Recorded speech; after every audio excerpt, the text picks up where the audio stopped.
What's going on, y'all? It's JSmo Reviews here, back at it again with another video. I just want to start off real quick before we get into the Closure 2 recap by saying if I sound a little worn out, if I look a little worn out, I actually have COVID right now. Some of you might know that. Thank you to everybody that's been wishing, sending good energy towards me and my girl, and prayers while we're sick. We're going to be straight, you know what I'm saying? But I'm just really tired. We're about 2 or 3 days into it, and it's just the body aches, the sinuses stuffed up. But I did want to bring to you guys the Closure 2 recap from this past weekend.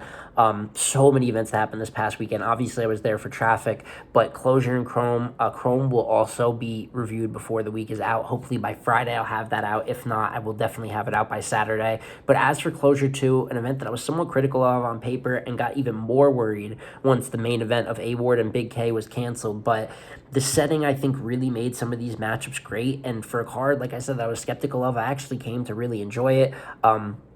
So shout out to the MCs for, giving good performances. And also in this pseudo volume type of setting, obviously Avo did the shoots for some of those original volumes, and this smaller room shoot here for Closure 2 worked really, really well and complemented a lot of these battles.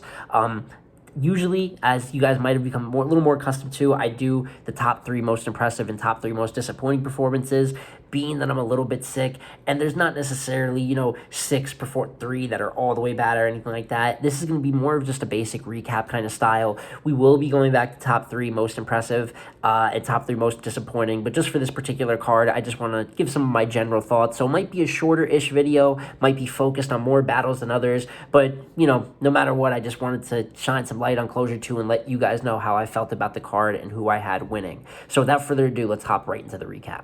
So to cover maybe some of the easier battles to cover first I want to cover is KD versus Bad News, a battle which I had KD winning, but specifically I want to give props here to just them doing it. I believe it was on 10 hours prep.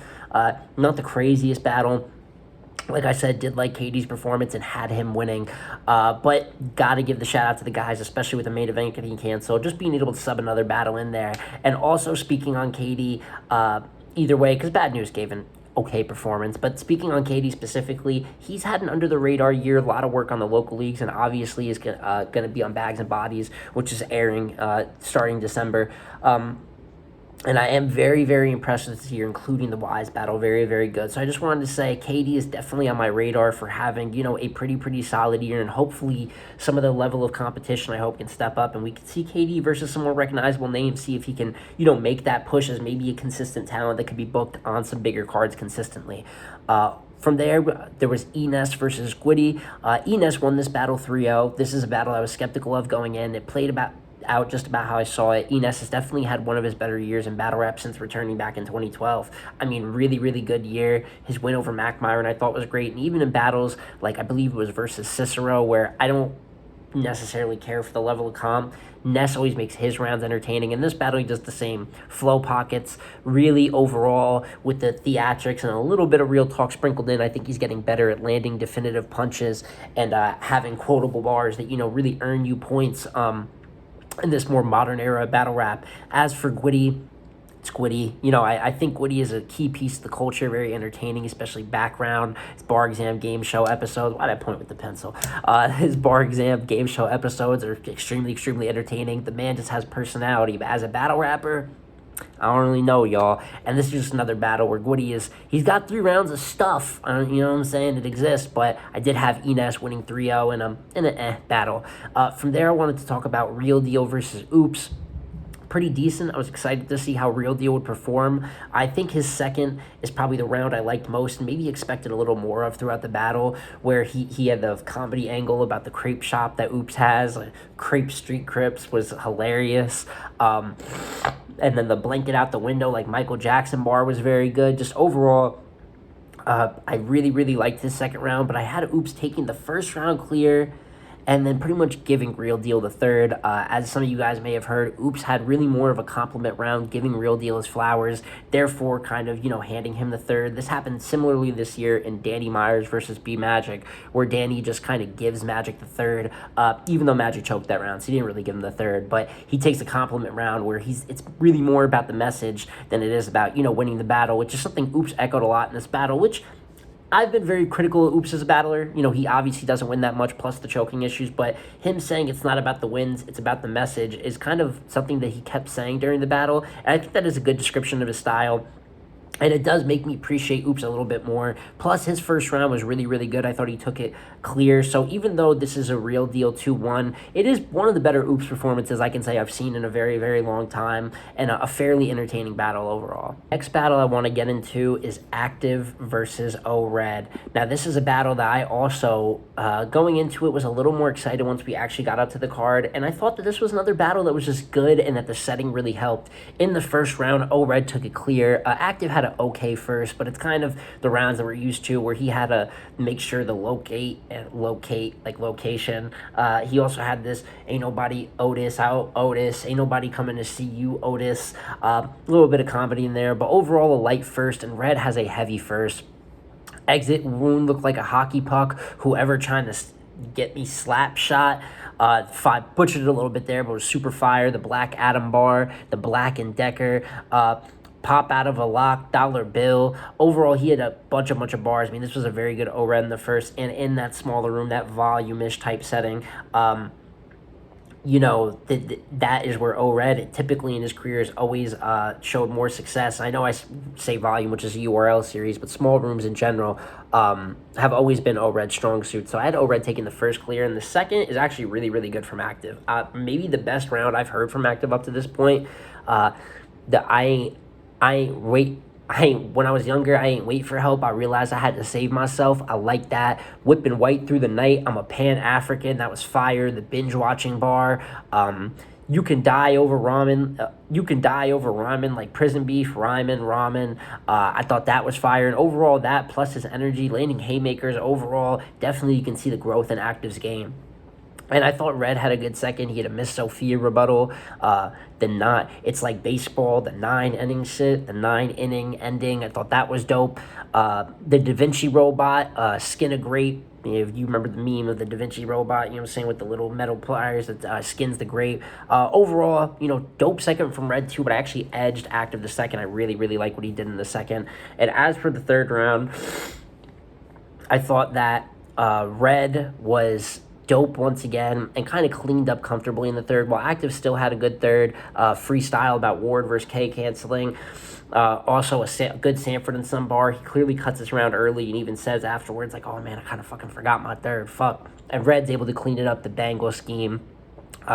Projects everywhere. Shit looks like a science fair, which was a haymaker. Clip longer than the Zack Snyder Justice League. You know, definitely punching out. And I ended up giving the O-Red the battle 2-1 first and third, but dope performance from Active. Like I said, a second might be a career type of highlight from him. And for O-Red's last battle on RBE, you know, for the foreseeable future, I thought it was a dope showing from the go in there, you know what I'm saying, handle business, and hopefully this is good signs for what Red's got, you know, coming up in the next year or two on URL. And then that leaves us with the last two battles of the night, which I thought were some of the better battles of the night.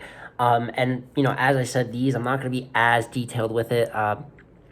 Just because I'm on the sicker side, I'm trying to get through this kind of quick. But as for 40 and Will, very, very good battle, debatable battle in my opinion. I know a lot of us had 40 losing pretty clear going in, and part of that is because I thought this card was going to be on the stage. But even if I knew it was going to be a small room, I would have probably still had Will, but I would have called it closer for sure, especially with 40 being one of the better pens in battle rap history in a smaller room, suiting her style more. But I had 40 taking the first clear. Will definitely had a light first, and in the post-fight interview, he even says, you know, that 40 took the first clear. Her RBE event scheme, catch ill in the morning like a pregnant bitch was fire. The Willie Lynch bar, just dope stuff. The second, I edged to Ill Will. Definitely his best round of the battle, which has the you don't want me to get in touch with my feminine side, which was a haymaker, as well as the bull dagger bar. 40's second was no slouch either. You keep talking about me, I'm going to put my name in your mouth. You know, her name being 40, the 40, that was fire, but I still edge Will the second. And as for the third round, in my opinion, it is debatable, which is what makes this battle great. We love a good 1-1. Great performances from each. Get to the third. They both have solid thirds and leave it up to the fans to debate. I thought the Simpsons bar, the Came and Went bar, the You Bitches Don't Listen, all from Ill Will's third was dope. got to show some personality. And then rest in peace, Shaquille Robinson. He had a bar about that, as well as a good Sean Kemp bar. So a dope third from Will, but a dope third from 40 as well. She is a DUI angle about Will. Had a 12, doesn't it?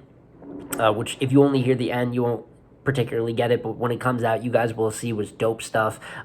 Blood everywhere, like he's trying to find his lineage, was fire. Even the 8-ball bar that was fire that she had, addressing people saying that she's a crackhead, and said, if I just need 3.5 seconds to tell y'all, if I was a crackhead, why would I drop the ball? Speaking on what happened in the tournament, the whole way that came around was fire. So debatable third, but I actually edged 40 the third round. Really loved her writing, and even though she had more dry spots than Will in the third, I thought her peaks were a little bit higher. It just leads to a great performance overall in one of the better battles of the night. And that leads us into the last battle that I wanted to speak on here. And 40 and Will was the main event, but the battle that really stole the show for me was Show Off versus Jag. And I hated this battle when I saw it was booked. Didn't understand why Jag was back. The Show Off part really doesn't fit the closure. I think if you're going to bring Jag back, the Arsenal battle would make most sense. But first round on Show Off, pretty light round. Close your mouth before I close your eyes is really the one bar that I could take away from it. For the most part, just jabbing at a consistent rate. And then Jag goes, and this is easily the best Jag performance up to this point. The cook on the go bar, dancing on show like Master P. I mean, he was landed haymakers, performing. I don't know if it's because of the small room setting, but this was a very, like, Jag's material was potent. It wasn't just rap well or what we do when guys aren't, battlers all the time. We kind of grade them on the curve. This was great material. Some wordplay and multis in there. You can't even eat with your girl where I'm from breakdown, kind of relating to what happened with PNB Rock out there in California. So really, really crazy first round, and Jag was up 1-0 clear. And what's crazy about this is the second round, they both left Earth in the second, which is something that I would have never expected from this battle, that they would have the capabilities. But Show Off second, the only way they're going to be safe at the funeral is they view it on Zoom. That bar was a haymaker. The doze off bar, the 5-second rule bar. I mean, really, really, really great. One of the better seconds I really think I've ever heard Show Off spit. And then Jag has the best round of his career by far. Has a joking angle about the pulverized bar, which was kind of growing stale at first. I was like, eh. And then he has jokes about Show Off in jail and, kind of like some gay jokes about him. And I was a little worried for this round. We were about a third of the way through. I'm like, here we go. He's getting back in I don't know. But the second half of Jag's round, White Lives Matter, only time White Lives Matters when I was talking to the Coke Fiends. The Show and Tell bar, talking about Show Off's relationship with Adi Boom, was nuts. He had one of the best Draymond and pool bars, Draymond punch and pool bars that I have heard up to this point. So the second, in my opinion, is very, very debatable. But I ended up edging Jag the second round. Even though I thought he started out with some joking angles that were hit or miss for sure. His second half of his round is at a peak higher than Show Off's. He landed, in my opinion, possibly the two or three of the top 3 or 4 best bars of the second round from either, and for that reason I edged him the second. As for the third, they even close it out well. I do have Show Off taking the third clear. It's definitely Jag's worst round of the battle, although it's not even that bad of a round. I owed ARP, but I paid my debt. A little bit more on the indirect material side, probably what we expected from him. But Show Off's third, I'll Chic Luchador, that was fire. Face Shot, Starving Artist, now he's a starving artist. Now he's begging for features. Had a fashion scheme in there and just cleaned up in the third. So I actually had Jag winning the battle 2-1. Like I said, it comes down to the second. Very debatable, very fire round. Had Show Off taking the third clear and Jag taking the first. But, I got to apologize because I thought that this was for sure going to be bad footage or a blowout. And Show Off and Jag both shocked me, especially Jag. Got to apologize to him and gave us the battle of the night on this card and a very good battle overall. And that will be my full recap of Closure 2. I apologize if this video quality is down from my usual, more organized setting. Like I said, I'm sick. So I'm kind of even losing my train of thought sometimes here. I just wanted to give you guys, though, my takes on it. I always got to show love to all the leagues. So had to get some content out for this. And like I said, the Chrome 23 second round recap is going to be coming out within the next few days. We'll see. I'm going to be honest with y'all, if I'm tired, I probably don't do a top 3 most impressive or most disappointing for that either. But starting next week, whether it's events, whatever we're doing, we're going to get back to being able to fully give every video the 100% effort and detailed touches that I'd like to. But thank you guys for bearing with me, while I'm sick in these times. And there will be more content coming out in the next few days and few weeks. Always excited to bring you guys more and more stuff, especially with a little bit of the more intake of fans that I've gotten recently. You guys showing me support and valuing my opinion, it means everything to me. So I want to be able to give you guys 100% of the best content and provide you guys the stuff that you'd like from this channel. But dope card overall. I thought Closure 2, like I said, a card that I thought would be I thought it was a solid 7 or 8 out of 10 card. And for that, I got to apologize and give my praise to the MCs that, proved me wrong and proved a lot of us wrong and gave us great performances. But it's been J Smo Reviews again, y'all. And I'm going to catch you on the next one. Peace.